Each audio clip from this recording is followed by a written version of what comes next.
Olá, alunos, tudo bem com vocês? Hoje nós vamos dar sequência ao estudo das águas continentais.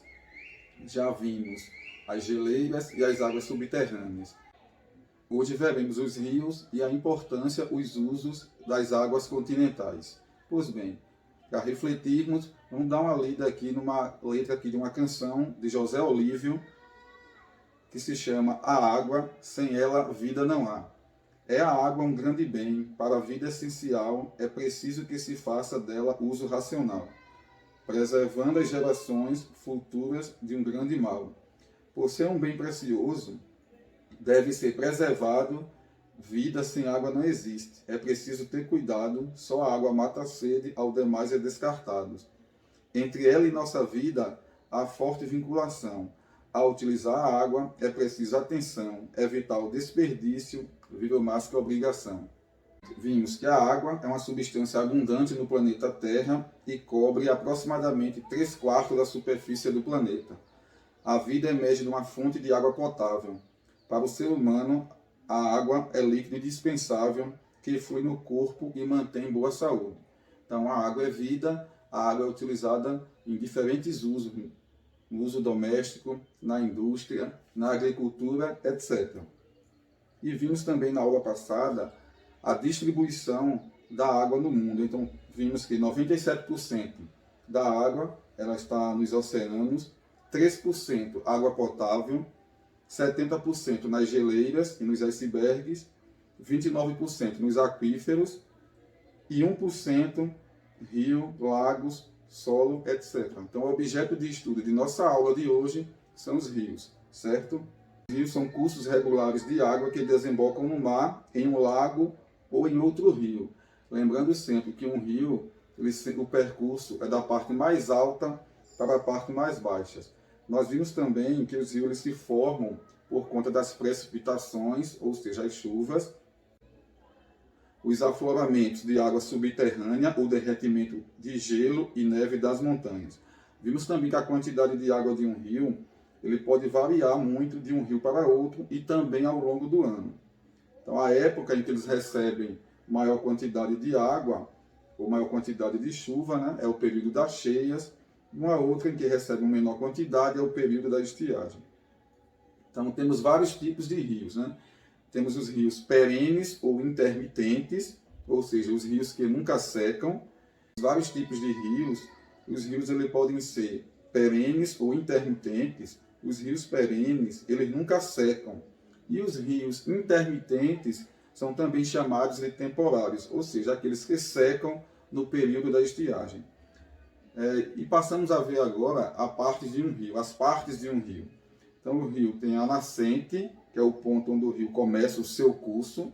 A gente vai ver daqui a pouco na imagem seguinte. Temos os afluentes, que são rios que desaguam em um rio principal. E o ponto de encontro entre cursos de água é chamado de confluência. E a foz, obviamente, né, é onde o rio termina, ou seja, onde o rio deságua.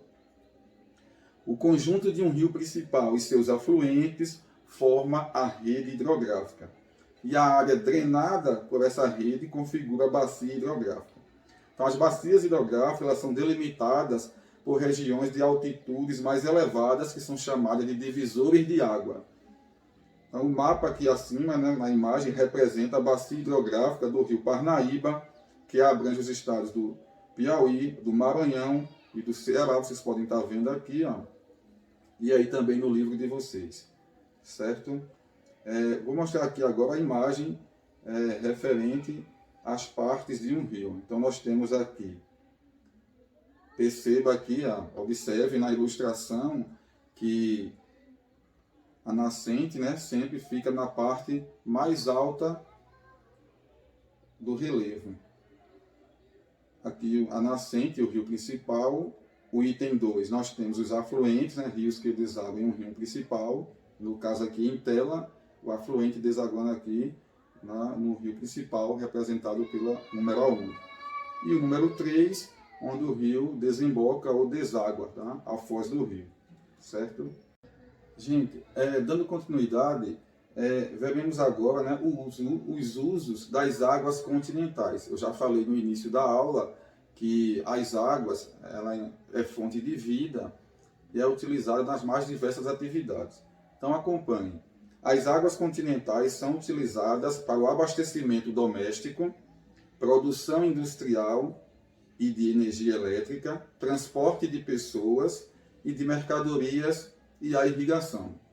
Então a água ela é utilizada nas mais atividades domésticas, para o banho, né, lavar a louça, produção industrial. Então a água também é utilizada na indústria, na produção de alimentos, na limpeza também, né, das indústrias, das fábricas, usada como geração de energia, inclusive a nossa matriz energética, no caso do nosso país, o Brasil, 70% de nossa matriz energética, ela vem da força das águas. Tá? Transporte de pessoas, a gente vai ver que existe um tipo de rio, tá? Chamado os rios de planície. Eles são muito excelentes, né? Ou bons para a navegação. E os rios de planalto, eles são utilizados para produção de energia, tá certo? E o transporte de mercadorias e a irrigação. Então a água ela é utilizada também na agricultura. Então, cerca de 70% da água doce do mundo é usada na irrigação, evitando que as lavouras dependam exclusivamente das chuvas. Então, nas áreas de relevo mais íngreme, as quedas d'água podem ser aproveitadas para obtenção de energia hidrelétrica. Como eu falei, os rios de planalto são rios que circulam, né, nas partes mais altas do relevo. Eles são importantes para a geração, obtenção de energia elétrica. Então, a água do rio ela é represada e a queda de grande volume de águas faz girar a turbina das usinas hidrelétricas. A construção dessas usinas provoca impactos sociais e ambientais, como o deslocamento forçado de populações ribeirinhas e o desmatamento. Esses impactos são ainda mais graves quando as usinas são instaladas em planícies, pois requerem a inundação de áreas de grande extensão. Então, próximas às grandes cidades, há áreas protegidas destinadas ao abastecimento urbano, chamadas de áreas de proteção aos mananciais. Para que se torne adequada ao consumo humano, a água captada de áreas de mananciais, assim como a de todos os rios e aquíferos, precisa passar por estações de tratamento nas quais se verifica sua qualidade, retira-se uma série de partículas impróprias para o consumo e adiciona-se flúor para prevenir cáries na população. Então, após esse processo, a água pode ser distribuída. As tubulações e os encanamentos por onde ela percorre antes de ser consumida precisam de manutenção constante. Caso contrário, há vazamentos e perda de água potável, além da contaminação desse recurso por agentes externos. Então, em nosso estado, né, a Companhia Pernambucana de Água e Saneamento se chama Compesa. Então, ela é responsável por fazer a distribuição, captação e distribuição de água em nosso estado e fazer também os reparos quando há vazamentos, entupimentos, substituição de peças, etc. Substituição de tubulações, etc. Outro ponto a se considerar é que a rede de distribuição de água não atende a todas as pessoas.